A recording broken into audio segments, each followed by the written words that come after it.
U പിയിൽ bike service Royal Enfield service സെൻറ്ററിലാണ് ഇപ്പോൾ വന്നേക്കണത്. ബൈക്ക് കാര്യങ്ങളെല്ലാം അവിടെ കയറ്റിയിട്ടുണ്ട്. ഇവിടെ സർവീസ് സെൻറ്റർ ഇപ്പോഴും ഓപ്പൺ ആയിട്ടില്ല. 10 മണി 10:30 ആവും ശനിയാഴ്ച കാരണം ഓപ്പൺ ആവാൻ വേണ്ടിയിട്ട്. അപ്പോൾ സർവീസ് സെൻറ്റർ ഓപ്പൺ ആയി കഴിഞ്ഞിട്ട് അവിടുത്തെ ടെക്നീഷ്യൻ കാര്യങ്ങളായിരുന്നു വന്ന് ബൈക്ക് ഡയഗ്നോസ് ചെയ്ത് എന്താണ് ബൈക്കിൻ്റെ കറണ്ട് സിറ്റുവേഷൻ മനസ്സിലാക്കിയ ശേഷം മാത്രമാണ് എനിക്ക് നെക്സ്റ്റ് എന്താണ് അതിൻ്റെ ഒരു ഇഷ്യൂ എന്ന് മനസ്സിലാക്കിയാലാണ് ബാക്കി കാര്യങ്ങളിലേക്ക് എന്താണ് ചെയ്യേണ്ടതെന്നുള്ളത് പ്ലാൻ ചെയ്യാൻ പറ്റുള്ളൂ. അത്ര നേരം ഞാനിവിടെ സ്റ്റക്കായിരിക്കും. വാരണാസി നിയർ ബൈ വാരണാസി ടൗണിൽ സ്റ്റക്കാണ്.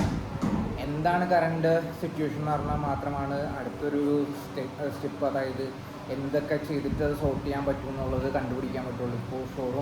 ഇപ്പോൾ സമയം 9:40 ഇപ്പോൾ സ്റ്റാഫെല്ലാം വന്ന് തുടങ്ങിയിട്ടുള്ളൂ. ഒരു 10 മണി 10:30 ഇവരുടെ ടീം ഗ്രൗണ്ടിലിറങ്ങി അപ്പ് ചെയ്ത് വരുമ്പോഴേക്കും ലെറ്റ്സ് ഇവിടുത്തെ ലോഞ്ച് കാര്യങ്ങളെല്ലാം സർവീസ് സെൻറ്ററിൻ്റെ കസ്റ്റമേഴ്സിന് ഇരിക്കാനുള്ള ലോഞ്ച് കാര്യങ്ങളെല്ലാം ഞാനിപ്പോൾ അവിടെ വെയിറ്റ് ചെയ്തുകൊണ്ടിരിക്കുകയാണ്.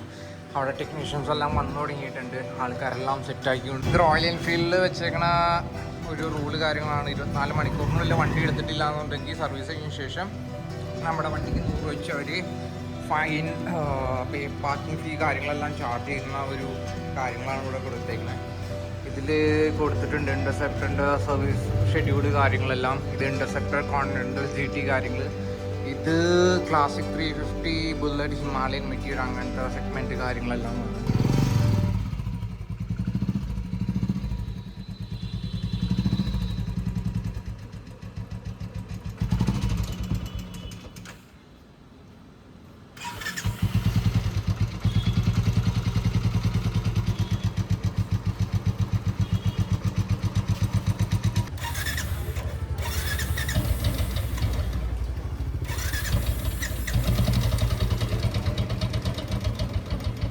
ഇപ്പോൾ എന്തൊക്കെയോ പന്തികേട് കാര്യങ്ങളെല്ലാം സംഭവിച്ചിട്ടുണ്ട്. ഇപ്പോൾ എൻജിൻ ഓയിൽ ഡ്രെയിൻ ചെയ്തപ്പോൾ എൻജിൻ്റെ ഉള്ളിൽ നിന്ന് ഔട്ട് വന്ന ഓയിലാണ് ഈ ഒരു ട്രെയിൽ. ആകെ ഇത്രയും ഒരു ക്വാണ്ടിറ്റി, ഒരു ഗ്ലാസിൻ്റെ ഇത്രയും ഒരു ക്വാണ്ടിറ്റി ഓയിലാണ് ഈ ട്രെയിലേക്ക് വന്നേക്കണേ.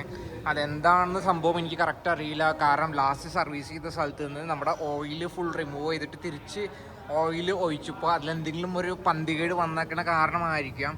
ഇപ്പോൾ ഇത്രയും ഓയിലുള്ള കാരണം എൻജിൻ്റെ ഇതിൽ എന്തെങ്കിലും വന്നിട്ടുണ്ടോ എന്ന് പോലും അറിയില്ല. ഒരു സംശയമുണ്ട് നല്ല രീതിയിൽ. എന്തായാലും ഇവിടെ വെച്ചിട്ട് നോക്കണം. നല്ല ഭാഗ്യം ഉണ്ടായിരുന്നു, തൊട്ടടുത്ത് സർവീസ് സെൻറ്റർ ഉണ്ടായിരുന്നു. സർവീസ് സെൻറ്റർ ഉള്ള കാരണം നമുക്ക് വലിയ പ്രശ്നം കാര്യങ്ങളൊന്നും ഉണ്ടായിരുന്നില്ല. ഇത് ലോ ആണെന്ന് എനിക്കൊരു ഡൗട്ട് ഉണ്ടായിരുന്നു. ടോട്ടൽ എഞ്ചിൻ ഓയിൽ ലോ ആണെന്നൊരു ഡൗട്ട് ഉണ്ടായിരുന്നു. അപ്പോഴാണ് ഞാൻ ഓയിൽ ഫില്ല് ചെയ്യാമെന്ന് വിചാരിച്ചു. അതിന് മുന്നാണ് എഞ്ചിൻ കിടന്ന് ഇങ്ങനെ ഒരു സീൻ കാര്യങ്ങളെല്ലാം കാണിച്ചുകൊണ്ടിരുന്നത്. ഇപ്പോൾ പിസ്റ്റൺ കയറി പിടിച്ചിട്ട് ഫുൾ ലോക്കായേനെ. ബട്ട് എങ്ങനെയോ രക്ഷപ്പെട്ടിട്ടുണ്ട്. പക്ഷേ ഇപ്പോഴും കറണ്ട് സ്റ്റേജ് എന്താണെന്ന് എഞ്ചിൻ്റെ ഉള്ളിലെ കാര്യങ്ങൾ അറിയില്ല. കാരണം ഇപ്പോൾ ഇത്രയും ഓയിലുള്ളൂ, അതായത് എൻജിൻ ടോട്ടലി ഔട്ടായി പോയേനെ. ഈ ഒരു പോർഷനിലേക്ക് ഏകദേശം കുറച്ച് ഒരു ഇത്ര ക്വാണ്ടിറ്റി ഓഫ് ഓയിൽ ഈ ഒരു പോർഷനിലേക്ക് പമ്പ് ചെയ്ത് പോകണം. അത്രയും ഓയിൽ പോയിട്ടുണ്ടായിരുന്നില്ല. അപ്പോൾ സ്ക്രാച്ചസ് കാര്യങ്ങളെല്ലാം വരാൻ ചാൻസ് ഉണ്ട്. ബൈക്കിൻ്റെ ഹെഡ് കാര്യങ്ങളെല്ലാം ടാങ്ക് കാര്യങ്ങളെല്ലാം റിമൂവ് ചെയ്തിട്ടുണ്ട്. ഹെഡ് കാര്യങ്ങളെല്ലാം ചെക്ക് ചെയ്യാണ് ഇതിൻ്റെ എന്താണ് കറൻ്റ്ലി അപ്ഡേറ്റ് എന്ന്.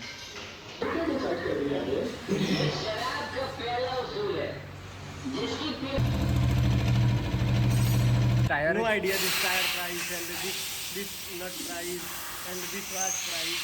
So this is a 2024 model tire and this price is 2,500 rupees, and that is the biggest cheaper price we can get the tire, and that is for you more expense.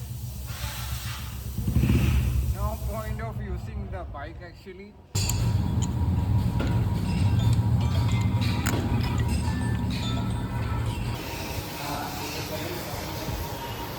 ഇപ്പോൾ current ബൈക്കിൻ്റെ ഓയിലെല്ലാം മാറിയിട്ട് ഒരു okay situation കാര്യങ്ങളാണ് ഇപ്പോൾ നിലവിൽ. ഓയിലെല്ലാം change ചെയ്തുകൊണ്ടിരിക്കുകയാണ്. പുതിയ oil filter കാര്യങ്ങളെല്ലാം ഫിക്സ് ചെയ്യുന്നുണ്ട്.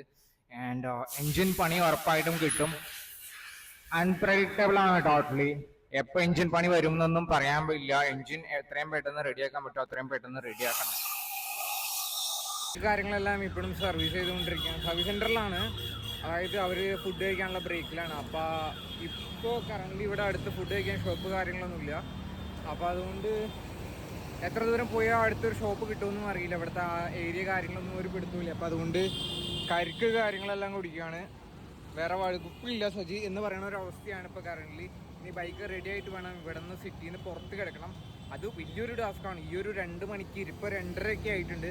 ഈ ഒരു സമയത്ത് സിറ്റിക്ക് പുറത്തേക്ക് എടുക്കാന്ന് പറഞ്ഞു കഴിഞ്ഞാൽ അത്ര എളുപ്പമല്ല. ചുട്ട ചൂടത്ത് പുറത്തേക്ക് എടുക്കല്. ലച്ചി എങ്ങനെ ഉണ്ടാവും അറിയില്ല, നമുക്ക് നോക്കാം. ഓല ഡ്രൈവാണ്. വാരണാസി അസീഘട്ടിലേക്കാണ് പോകുന്നത്. പർട്ടിക്കുലർ ലൊക്കേഷനാണ്, അതിൻ്റെ കൂടിയാണ് പോകുന്നത്. ലച്ചി എങ്ങനെ ഉണ്ടാവും നോക്കാം.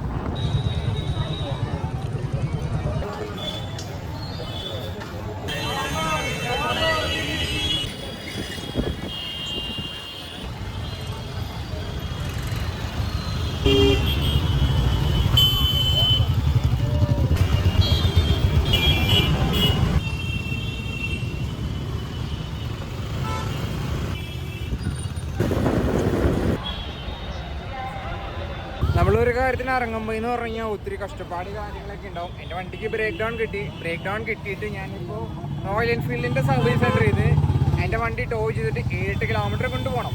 അപ്പോൾ ഇവിടെയുള്ള ഒരു പിക്കപ്പുകാരൊന്നും നിർത്തുന്നില്ല.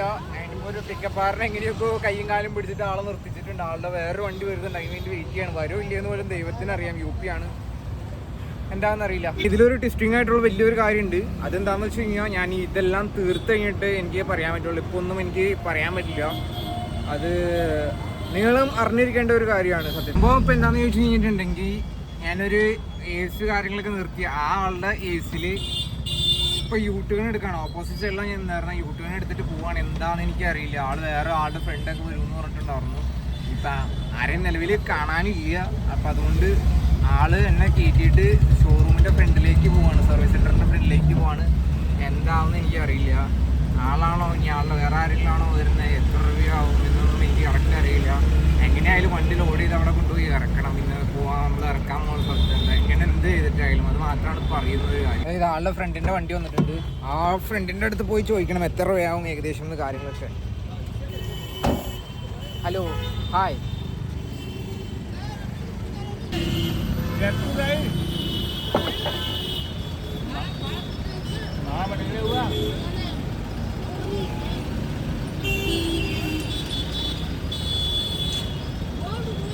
How much? हाँ भाई बोलो, How much money?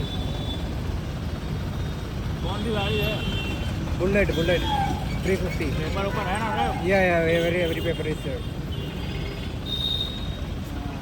कहाँ जाएगा? BX2 जाएगा? Sorry? BX2 जाएगा? BX2 कहाँ पे जाएगा गाड़ी तुम्हारा? Royal Enfield local workshop location. Agency में लेके जाना है? एजेंसी में Local workshop.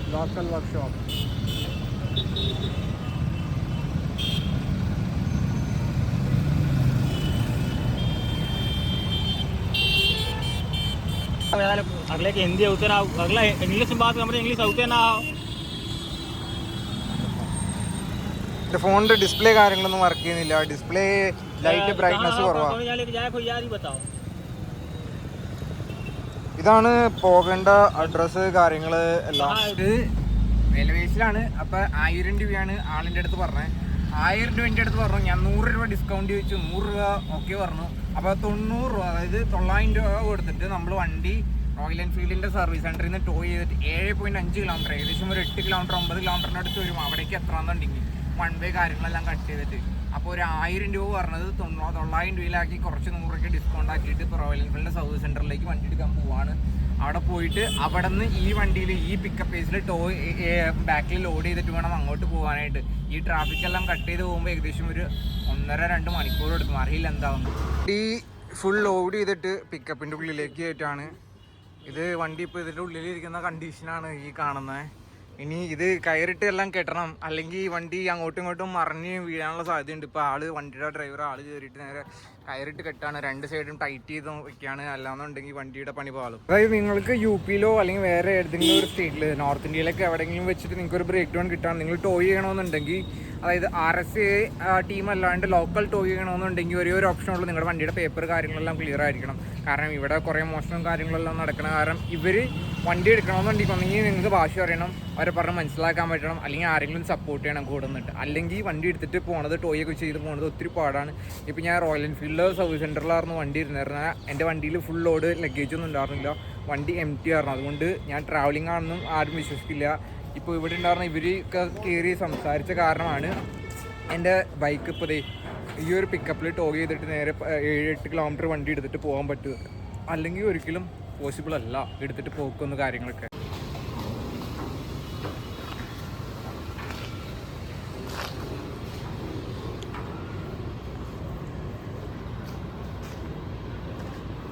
ബൈക്ക് കാര്യങ്ങളെല്ലാം ലോഡ് ചെയ്തിട്ടുണ്ട് പിക്കപ്പിൽ ലോഡ് ചെയ്തിട്ട് നമ്മളിപ്പോൾ നേരെ ഈ ബൈക്കിൻ്റെ ഡ്രോപ്പിംഗ് പോയിൻ്റുള്ള ലൊക്കേഷൻ ഉണ്ട്. അത് ഇവിടെ നിന്ന് ഏകദേശം 7-8 കിലോമീറ്റർ ഉണ്ട് ഞാൻ പറഞ്ഞ പോലെ. അവിടേക്ക് പോവാണ്. ഇപ്പോൾ എന്ന് പറഞ്ഞു കഴിഞ്ഞാൽ ഇവിടെ ഫെസ്റ്റിവൽ കാര്യങ്ങളെല്ലാം നടക്കണ കാരണം സിറ്റി ഫുൾ ട്രാഫിക്കാണ്. ഇതെല്ലാം കട്ട് ചെയ്തിട്ട് വേണം നമുക്ക് അവിടേക്ക് എത്താനായിട്ട്. അത് എത്തേണ്ട അത്ര ഈസി അല്ല, കാരണം ഇവിടുത്തെ പോലീസുകാരെന്ന് പറഞ്ഞു കഴിഞ്ഞാൽ അവർ കൈക്കൂലിയുടെ അങ്ങേയറ്റത്തുള്ള ആൾക്കാരാണ്. അതെല്ലാം ഇത് ചെയ്തിട്ട് വേണം നമുക്ക് അവിടേക്ക് എത്താനായിട്ട്. ഫൈനലി ബൈക്കായിട്ട് ഡ്രോപ്പിംഗ് ലൊക്കേഷനായ ഈ ഒരു വർക്ക്ഷോപ്പിലേക്ക് എത്തിയിട്ടുണ്ട്. ഈ ബൈക്ക് ലോഡ് ചെയ്ത പിക്കപ്പിൻ്റെ കെട്ട് കാര്യങ്ങളൊക്കെ അയച്ചുകൊണ്ടിരിക്കുകയാണ്. ആ ഡ്രൈവർ അതിൻ്റെ കെട്ട് കാര്യങ്ങളെല്ലാം അയക്കുന്നുണ്ട്. ഇതെല്ലാം കുറേ കെട്ടിട്ടിട്ടുണ്ട് ഇതിൻ്റെ ഉള്ളിൽ. ഇതെല്ലാം ലോക്കായിട്ട് ടൈറ്റ് ചെയ്ത് ഇങ്ങനെ കെട്ടിയേക്കാണ്. ഈ കെട്ടെല്ലാം അയച്ചു കഴിഞ്ഞാലാണ് വണ്ടി പുറത്തേക്ക് ഇറക്കാനായിട്ട് പറ്റുള്ളൂ ഇവിടേക്ക്.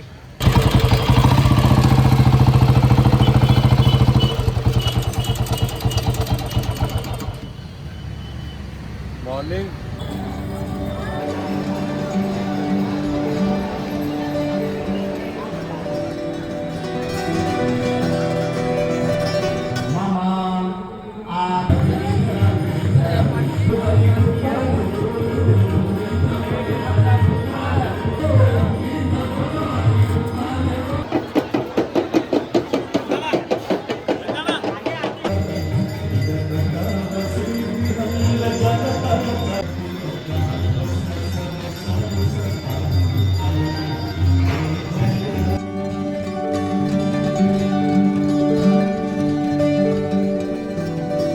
मैं 1989-88 से इस लाइन में हूँ, मैकेनिकल लाइन में हूँ।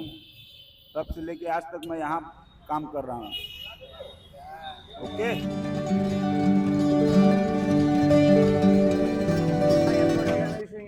യുപിയിലാണുള്ളത്, ഉത്തർപ്രദേശ് വാരണാസി എന്ന് പറഞ്ഞ സ്ഥലത്താണുള്ളത്. ഇപ്പോൾ കറന്റ് എൻ്റെ ബൈക്കിന് ബ്രേക്ക് ഡൗൺ കാര്യങ്ങളെല്ലാം കിട്ടിയിട്ടുണ്ടായിരുന്നു. ഏകദേശം ഇപ്പോൾ 2 ആഴ്ചയായിട്ട് ഞാനിവിടെ വാരണാസിയിൽ സ്റ്റക്കാണ്. ടോട്ടലി ബൈക്ക് എടുത്തിട്ട് എങ്ങോട്ടും പോകാൻ പറ്റുന്നില്ല. അപ്പോൾ അതിൻ്റെ റിപ്പയറിങ് കാര്യങ്ങളെല്ലാം ചെയ്തുകൊണ്ടിരിക്കുകയാണ്. സർവീസ് സെൻറ്ററിൽ, റോയൽ എൻഫീൽഡിൻ്റെ സർവീസ് സെൻറ്ററിൽ പോയി കഴിഞ്ഞപ്പോൾ അവർ നമ്മൾ പണിയാൻ നോക്കി. അപ്പോൾ നമ്മൾ അവർക്ക് തിരിച്ച് പണിയേണ്ട അവിടെ നിന്ന് വണ്ടി നൈസായിട്ട് ഇറക്കി കൊണ്ടുവന്നു. ഇപ്പോൾ ഇവിടുത്തെ ലോക്കൽ ഒരു ഗ്യാരേജിൽ നമ്മുടെ വണ്ടി കാര്യങ്ങളൊക്കെ റെഡി ആക്കിക്കൊണ്ടിരിക്കുകയാണ്. ഈ കാണുന്നതാണ് വണ്ടിയുടെ കറണ്ട് സ്റ്റേജ് കാര്യങ്ങളെല്ലാം. ഇതാണ് വണ്ടിയുടെ എഞ്ചിന്റെ കേസ് കാര്യങ്ങളെല്ലാം. റൈറ്റ് സൈഡിലെ കേസാണ്. ഈ കേസിന്റെ ഇവിടെ 2 സ്പോക്സ് പോലത്തെ ഒരു സംഭവം വരുന്നുണ്ട്. ഈ സ്പോക്സ് നമ്മുടെ ടാപ്പിറ്റായിട്ട് കണക്ട് ചെയ്യുന്ന കംപ്രസർ യൂണിറ്റിൽ വർക്ക് ചെയ്യുന്നതാണ്. അപ്പോൾ ഈ 2 വരുന്ന സ്പോക്സ് കാര്യങ്ങളെല്ലാം ഏകദേശം മാറ്റേണ്ട സമയം കഴിഞ്ഞു. അത് തീരുമാനമായിട്ടുണ്ട്.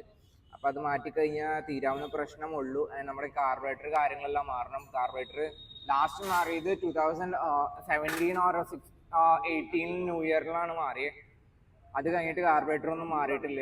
അപ്പോൾ അതിന് ചെറിയ പ്രശ്നം കാര്യങ്ങളെല്ലാം ഉണ്ട്. ഇതാണ് ഇപ്പോൾ കറന്റ് വണ്ടിയുടെ അവസ്ഥ. ടാങ്ക് കാര്യങ്ങളെല്ലാം ഉണ്ട്, അതിൻ്റെ മുകളിൽ കയറ്റി വെച്ചിട്ടുണ്ട് ക്ലീൻ ചെയ്യാനായിട്ട്. അതായത് ഈ എൻജിൻ്റെ ഉള്ളിൽ നിന്ന് എല്ലാവർക്കും വരുന്നൊരു മെയിൻ ഇഷ്യൂ എന്ന് പറഞ്ഞു കഴിഞ്ഞാൽ ടക്ക് ടക്ക് ടക്ക് എന്ന് പറഞ്ഞ് സൗണ്ട് വരാറുണ്ട്. അതായത് യൂട്യൂബിൽ നിങ്ങൾ നോക്കിക്കഴിഞ്ഞാൽ കുറേ വീഡിയോസ് കാര്യങ്ങളെല്ലാം കിട്ടും. പക്ഷെ അതിൻ്റെ മെയിൻ ഇഷ്യൂ ഒന്നെങ്കിൽ ഹെഡ് ടാപ്പറ്റിൻ്റെ ഇഷ്യൂസ് ആയിരിക്കും ഫസ്റ്റ് വരുന്നത്. ഹെഡ് ടാപ്പറ്റ് ചെക്ക് ചെയ്യുക. അത് ചെക്ക് ചെയ്തിട്ട് ഇത് എൻ്റെ ഒരു എക്സ്പീരിയൻസ് എന്ന് പറയുന്നതാണ്. കറക്റ്റായിട്ട് പറയണമെന്നുണ്ടെങ്കിൽ ഒരു പ്രോപ്പർ മെക്കാനിക്കിനെ കൊണ്ടേ പറ്റുള്ളൂ. അല്ലാണ്ട് ഉടായ്പാളെ കൊണ്ടൊന്നും ഇത് നന്നാക്കാൻ പറ്റുന്ന ഒരു സംഭവമല്ല. പിന്നെ ഈ ഒരു ഹെഡ് യൂണിറ്റ്, ടാപ്പറ്റിൻ്റെ ഈ ഒരു യൂണിറ്റിലാണ് പ്രശ്നം വരാറ്. അല്ലാന്നുണ്ടെങ്കിൽ ഇവിടുത്തെ ഈ കണ്ടോ, ഈ കാണുന്ന ഇവിടെ ഒരു സ്പ്രോക്കറ്റ് ഉണ്ട്. ആ സ്പ്രോക്കറ്റ് അതായത് അതിനെന്തോ പറയും, അത് കറക്റ്റ് നെയിം എനിക്ക് അറിയില്ല, പ്രൊണൗൺസ് ചെയ്യാൻ അറിയില്ല. അപ്പൊ ഈ 2 സ്ഥലത്ത് വരുന്ന, ഇവിടുത്തെ 2 സ്ഥലത്ത് വരുന്ന സാധനങ്ങൾ അതിന്റെ പ്രശ്നം കൊണ്ടായിരിക്കും കംപ്രഷൻ കറക്റ്റായിട്ട് വർക്ക് ചെയ്യാത്ത കാരണമായിരിക്കും പ്രശ്നങ്ങൾ, സൗണ്ട് കാര്യങ്ങളെല്ലാം വരാം. അതല്ലാന്നുണ്ടെങ്കിൽ നമ്മുടെ ഫ്യൂവൽ പമ്പ്, ഈ ഫ്യൂവൽ പമ്പിൽ ഓയിൽ കറക്റ്റായിട്ട് പമ്പ് ചെയ്തില്ലെങ്കിൽ അതിൻ്റെ ഒരു പ്രശ്നം കൊണ്ടും വരാൻ സാധ്യതയുണ്ട്. അപ്പോൾ ഇതെല്ലാ വർക്ക്ഷോപ്പിലും സർവീസ് സെന്ററിലും ചെക്ക് ചെയ്യുന്ന ഒരു കാര്യമല്ല. നിങ്ങൾ അത് ഉറപ്പ് വരുത്തണമെന്നുണ്ടെങ്കിൽ അവിടെ തന്നെ നിന്ന് കണ്ടൊക്കെ അത് ഒത്തിരി കുഴപ്പം പിടിച്ച പരിപാടിയാണ്. ഇത് കറക്റ്റായിട്ട് വർക്ക് ചെയ്യണ്ടോന്ന് ഒരാൾ നന്നാക്കണതൊക്കെ കാര്യങ്ങളൊക്കെ അന്വേഷിക്കുക, കാര്യങ്ങളൊക്കെ അതിൻ്റെ പിന്നിൽ പോകാന്ന് പറഞ്ഞാൽ വള്ളിക്കെട്ടാണ്. എല്ലാവരും ചെയ്യാറില്ല. അതുകൊണ്ടാണ് എല്ലാവരും ഈ ഒരു വണ്ടീനെ പറ്റിയിട്ട് മോശം അഭിപ്രായങ്ങൾ കാര്യങ്ങളെല്ലാം പറയുന്നത്. ഈ ഒരു പാർട്സ് നിങ്ങളുണ്ട്, ഈ പാർട്സ് തേയ്മാനം കാര്യങ്ങളും വന്നു കഴിഞ്ഞിട്ടുണ്ടെങ്കിൽ ഇത് പണി വരും. നമ്മുടെ എൻജിൻ കാര്യങ്ങളൊക്കെ പോകാനായിട്ട് സാധ്യതയുള്ള ഒരു സാധനമാണ്. ഇതിൻ്റെ വില 10,000-3000 രൂപയുടെ അടുത്ത് ഇതിന് വിലയുണ്ട്. അപ്പോൾ ഈ സാധനം കറക്റ്റായിട്ട് വർക്ക് ചെയ്യുന്നുണ്ടോ, ഇതിന് തേയ്മാനം ഉണ്ടോ എന്നൊക്കെ നമ്മുടെ ബോക്സ് വയ്ക്കുമ്പോൾ ചെക്ക് ചെയ്യാൻ മറക്കരുത്. ഇത് ചെറിയൊരു ഇമ്പോർട്ടൻറ്റ് സാധനമാണ് ക്ലാസിക് 350 വരുന്നത്. ഇത് പോയി കഴിഞ്ഞാൽ 3000-4000 രൂപയുടെ അടുത്ത് വരും. അത് കറൻ്റ് ചേഞ്ച് ചെയ്യുന്ന സ്ഥലവും കാര്യങ്ങളൊക്കെ അനുസരിച്ചായിരിക്കും നിങ്ങളുടെ ബില്ലെല്ലാം വരുന്നത്. ഇത് രണ്ട് എണ്ണം വരുന്നുണ്ട്, അതായത് 2 സൈഡിലായിട്ടാണ് വരുന്നത്. ഒരെണ്ണം ഇപ്പോൾ ഫിറ്റ് ചെയ്തുകൊണ്ടിരിക്കുകയാണ് ഉള്ളിൽ, അത് രണ്ടാമത്തെ പീസാണ് ഈ വരുന്നത്. ബൈക്ക് നന്നാക്കുന്നത് ഇവരൊക്കെ കൂടിയിട്ടാണ് ബൈക്ക് നന്നാക്കണത്. ഇത് വാരണാസിയിലുള്ള ഒരു ഷോപ്പാണ്. നമുക്ക് പുറത്ത് നോക്കി കഴിയുമ്പോൾ അത്ര വലിയൊരു കാര്യങ്ങളൊന്നും കിട്ടില്ലായിരിക്കാം, പക്ഷെ ഇവരുടെ പണി എന്ന് പറഞ്ഞു കഴിഞ്ഞാൽ പണി അറിയാവുന്ന പിള്ളേരാന്ന് പറയില്ലേ, ആ സീനാണ് ഇവർ. അതായത് എൻ്റെ ബൈക്ക് ഞാനിവിടെ കൊണ്ടുവന്നിറക്കിയത് വൈകുന്നേരം ഒരു 7 മണി 8 മണിയൊക്കെ ആയപ്പോഴാണ് ഞാനിവിടെ ട്രാഫിക്കിൽ ഏസിൽ കയറ്റി ലോഡ് ചെയ്ത് ഇവിടെ കൊണ്ടുവന്നിറക്കി. അത് കഴിഞ്ഞിട്ട് ഇപ്പോൾ ഇന്നലെ ഒരു ദിവസം 10 മണിക്ക് എൻ്റെ അടുത്ത് വരാൻ പറഞ്ഞു. 10 മണിക്ക് ഞാൻ ലേറ്റ് ആയിപ്പോയി, അതാണ് എനിക്ക് എത്താൻ പറ്റിയില്ല. എനിക്ക് ഈ ഒരു ബ്രേക്ക് ഡൗൺ, ഈ ഒരു സിറ്റുവേഷൻ കാര്യങ്ങളെല്ലാം കിട്ടി കഴിഞ്ഞാൽ ഒരു 24 മണിക്കൂർ കൊണ്ട് എൻ്റെ വണ്ടി റിക്കവർ ചെയ്ത് തരാമെന്ന് പറഞ്ഞ ഒരു ടീമാണ് ഇവർ. അതായത് ഒരു ബ്രേക്ക് ഡൗൺ കിട്ടി നമ്മൾ ഇതിൻ്റെ കൺസേൺ ടീം, അതായത് റോയൽ എൻഫീൽഡിൽ പോയി കഴിഞ്ഞപ്പോൾ 3-4 ദിവസം എടുത്തിട്ട് പണിയാൻ പറ്റാത്ത നാറികളാണ്. നാറികൾ തന്നെ വേണമെങ്കിൽ പറയാം. 4-5 ദിവസം വണ്ടി കൊടുത്തിട്ട് ഒന്നും ചെയ്യാണ്ട് അവിടെ വെറുതെ വെച്ച് അതെന്താ സംഭവം പോലും മനസ്സിലാണല്ലോ. ഇവരെന്ന് പറഞ്ഞു കഴിഞ്ഞാൽ ആ സീനല്ല, പണി അറിയാവുന്ന പിള്ളേരെന്ന് പറഞ്ഞു കഴിഞ്ഞാൽ 24 മണിക്കൂറിനുള്ളിൽ വണ്ടിയുടെ താക്കോൽ തരുമെന്ന് പറയണേ. അപ്പോൾ ആ 24 മണിക്കൂറിൽ തരുമെന്ന് പറയുമ്പോൾ എന്തായിരിക്കും ആ ഒരു അത് ഉറപ്പെന്ന് പറഞ്ഞു കഴിഞ്ഞാൽ നമ്മൾ വെറുതെ ഇങ്ങനെ ഇത് 24 മണി ആ ഒരു ഉറപ്പല്ല, അത് വേറൊരു വൈബിലുള്ള ഉറപ്പാണ്. അതായത് 2 ഓപ്ഷൻ ഉണ്ട്. അതായത് ഒന്ന് കാശ്, അല്ലാന്നുണ്ടെങ്കിൽ ഇത് പ്യുവർ പാഷൻ. ഈ പാഷൻ എന്ന് പറഞ്ഞൊരു സാധനം കയറുമ്പോൾ കാശ് എന്ന് പറഞ്ഞ സാധനമായിരിക്കും അതിൻ്റെ ഒരു സെക്കൻഡറി വരുന്നത്. പക്ഷേ പൈസ എന്ന് പറഞ്ഞൊരു സാധനം സെക്കൻഡ് പാഷനും വരുമ്പോൾ ടോട്ടലി വ്യത്യാസത്തിലായിരിക്കും കാര്യങ്ങൾ നടക്കുക. അതാണ് നമ്മുടെ ഷോറൂമിൽ നടന്നത്. കാശ് പറഞ്ഞാൽ അവിടെ ഏറ്റവും വലിയത്, അത് കഴിഞ്ഞിട്ടായിരുന്നു പാഷനും കാര്യങ്ങളും എല്ലാം. അവിടെ ഉണ്ടായിരുന്ന മനുഷ്യന്മാരെ വരെ നശിപ്പിച്ച് കളയുന്ന ഒരു സീനാണ് ഷോറൂമിൽ കാര്യങ്ങളെല്ലാം. ഞാൻ റോയൽ എൻഫീൽഡിൻ്റെ സർവീസ് സെൻറ്ററിൽ നിന്ന് ഓയിൽ മാറ്റിയിട്ടുണ്ടായിരുന്നു. ആ ഓയിൽ മാറ്റിയ ഓയിലിൻ്റെ അവസ്ഥയാണ് ഈ കാണുന്നത്. സാധാരണ ഒരു പുതിയ ഓയിൽ ഒഴിച്ചിട്ട് കിട്ടുന്ന ഒരു ഫീലല്ല. ആ ഒഴിച്ചിട്ട് വണ്ടി ഓടിച്ചിട്ടില്ല, അത്രയും ഓയിൽ ഒഴിച്ചിട്ട് വണ്ടി ഓടിച്ചിട്ടില്ല. ഈ ഒരു അവസ്ഥ കാര്യങ്ങളാണ് കിട്ടുന്ന പണികൾ എന്നൊക്കെ പറഞ്ഞു കഴിഞ്ഞാൽ. Supporting in UP Uttar Pradesh. ഇവരെന്ന് പറഞ്ഞിട്ടുണ്ടെങ്കിൽ സംസാരിക്കില്ല, വീട്ടിൽ കയറി പണിയെന്ന് പറഞ്ഞു കഴിഞ്ഞാൽ ആ ഒരു മൂടൊക്കെ സീനില്ലേ, അതുപോലെയാണ്. വണ്ടി പണിയെന്ന് പറഞ്ഞാൽ പണിതിട്ട് അവർ വിടുള്ളൂ. ആ ഒരു വൈബ് ആൾക്കാരാണ്. ടെറർ എന്ന് പറയാൻ പറ്റില്ല, but real passion motor cycling ഉള്ളിൽ കൊണ്ടെടുക്കുന്നില്ലേ, അതിലിപ്പോഴും ഇരിക്കുന്ന കുറച്ച് റിയൽ ആയിട്ടുള്ള മനുഷ്യരാണ് ഇവരാണ് ഈ വണ്ടി ഇപ്പോൾ തിരിച്ച് ഈ വണ്ടിയുടെ എഞ്ചിന് ജീവൻ വെപ്പിച്ചുകൊണ്ടിരിക്കണേ. വാരണാസിയിൽ ഇത്രയും പ്രശ്നങ്ങളും എൻ്റെ കൈക്ക് ഒരു അടി കിട്ടി, ബാൻഡേജ് എല്ലാം ഞാൻ ഊരി വെച്ചേക്കാണ് ഇവിടെ. ഈ ഒരു സിറ്റുവേഷനിൽ സപ്പോർട്ട് ചെയ്തുകൊണ്ടിരിക്കുന്നവരാണ് ഇവർ. വണ്ടിയുടെ പണി ഓൾമോസ്റ്റ് കഴിഞ്ഞുകൊണ്ടിരിക്കുകയാണ്. വണ്ടി എല്ലാം സെറ്റായിട്ടുണ്ട്. നമ്മൾ ജെറ്റ് റൈഡ് ആയിരിക്കാം താല്പര്യമുണ്ട്, പക്ഷേ കൈയുടെ ഈ ഒരു സീൻ കാരണം ജെറ്റ് റൈഡ് അടിക്കാൻ പറ്റില്ലെന്ന് അറിയില്ല. പക്ഷേ ഇപ്പോൾ ഒരു ഏകദേശം ഒരു ഇത്ര കിലോമീറ്റർ വരെ നമ്മൾ ഒരു 100, 200, 500 കിലോമീറ്റർ വരെ നമ്മൾ മാന്യമായിട്ട് ഓടിക്കേണ്ടതാണ്.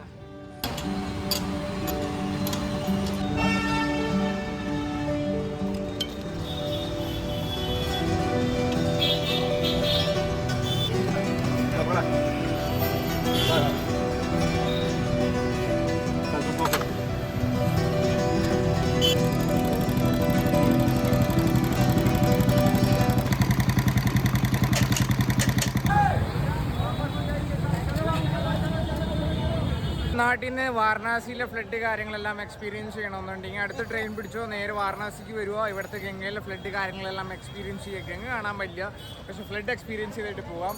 അപ്പോൾ ഇങ്ങനെയാണ് തീരുമാനം. വരണോ വണ്ടിയിൽ നിങ്ങൾ തീരുമാനിക്കുക.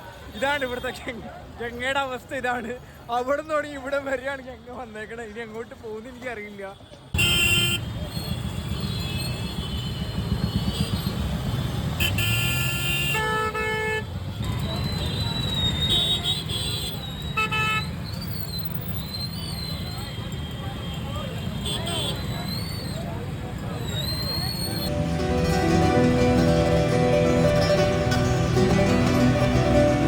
India to അലാസ്ക റൈഡില് വാരണാസിയിൽ എത്തിക്കഴിഞ്ഞപ്പോ എന്റെ ബൈക്കിന് ഒരു ബ്രേക്ക് ഡൗൺ കാര്യങ്ങളെല്ലാം ഉണ്ടായിരുന്നു. ഈ ബ്രേക്ക് ഡൗൺ ഉണ്ടായിരുന്ന സമയത്ത് ഞാൻ റോയൽ എൻഫീൽഡ് സർവീസ് സെന്ററിൽ ഈ ബൈക്ക് എടുത്തിട്ട് പോയി. അവിടെ 3-4 ദിവസം വെച്ചു. അവരെ കൊണ്ട് പറ്റാത്ത ഒരു പണി ഈ ഒരു പുള്ളിക്കാരൻ 9 മണിക്കൂർ കൊണ്ട് തീർത്ത് റെഡിയാക്കി. എന്റെ കയ്യിൽ തന്നില്ല, പക്ഷെ ആള് ഫുഡ് കഴിക്കാണ്ടാണ് 9 മണിക്കൂർ നിർത്താണ്ട് പണിത്. അത് കാരണം പണി നിർത്തിക്കോളാൻ പറഞ്ഞു. അത് കഴിഞ്ഞ് അന്നത്തെ ഒരു ദിവസം കഴിഞ്ഞ് 2ാമത്തെ ദിവസം ഇപ്പോ എന്റെ ബൈക്ക് ഞാൻ ഡെലിവറി എടുക്കാണ്. ഇവിടുന്ന് എന്റെ റൈഡ് പിന്നെയും കണ്ടിന്യൂ ആണ് back to the base. Thank you. Bro, ये चाहते हैं कि आप कुछ कहें, क्या चाहते हैं? What do you want? Anything about your place, location, all these things? अपने स्थान के बारे में बता दीजिए, कौन सा स्थान है, कहाँ है, अगर बाइक सर्विस के लिए अगर कोई आता है यहाँ से दूसरे जगह का व्यक्ति. रविंद्रपुरी लंका इस्माइल डेंटल क्लिनिक के पास Raju gate workshop. Okay. Name? Vishal. നിങ്ങള് വാരണാസി കാര്യങ്ങളെല്ലാം Famous mechanic, you know, he is very famous in Yeah, Varanasi. yeah, I saw that. Everyone knows him. Yeah. Actually, he was working there in Royal Enfield showroom, that service center. But his father is older than him. He also used to serve. The legacy of servicing is very old. Yeah. അപ്പോ നിങ്ങൾ വാരണാസി കാര്യങ്ങളെല്ലാം travel ചെയ്യുകയാണെന്നുണ്ടെങ്കിൽ ബൈക്കിന് എന്തെങ്കിലും royal എൻഫീൽഡിന്റെ ബൈക്കിന് എന്തെങ്കിലും ഒരു issue കാര്യങ്ങളുണ്ടെങ്കിൽ നേരെ ആളുടെ ലൊക്കേഷൻ കാര്യങ്ങളെല്ലാം ഞാൻ കൊടുക്കാം. അവിടേക്ക് വരാം, ആള് സ്പോട്ടിൽ അത് ക്ലിയർ ചെയ്ത് ഫിക്സ് ചെയ്ത് തരും. ഇത് ഒരു പുതിയൊരു ജന്മമാണ് എന്റെ ബൈക്കിന് കാര്യങ്ങൾക്കെല്ലാം ആള് തന്നെ. ഇതൊരിക്കലും പ്രതീക്ഷയില്ല ഇങ്ങനെ ഒരു സാഹചര്യമെല്ലാം വാരണാസിയിൽ കിട്ടും എന്നുള്ളത്. മാജിക്കൽ, പ്യുവർ മാജിക്കലായിരുന്നു. Thank you. Just like a restaurant, we have to ask him whether he is free or not by phone. Vishalji, you are free or not? So that we can come and get our bike serviced earlier as possible.